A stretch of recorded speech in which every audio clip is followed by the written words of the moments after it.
السلام علیکم سامعین، 24 رجب ہے، 26 فروری ہے۔ خبر کا عنوان ہے دارالعلوم دیوبند کو صدمہ۔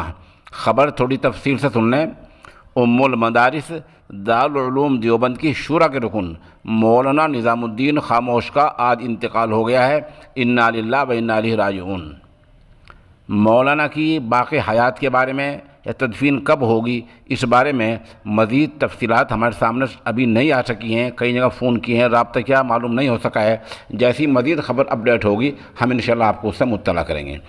اس حادثہ فاجعہ پر دارالعلوم دیوبند کے استاد حضرت مولانا شاہ عالم گورکھپوری، خانقاہ امدادیہ اشرفیہ تھانہ مولانا کے ناظم اعلیٰ مولانا نجم الحسن تھانوی، ملی کونسل سہارنپور کے صدر مولانا ڈاکٹر عبدالمالک مغیثی، بڑوس سے مفتی محمد ایوب صابر ہرسولوی، خانقاہ بورڈیا سے پیر جی حافظ حسین احمد قادری مجددی، ایسے لوگوں نے گہرے رنج و الم کا اظہار کیا ہے۔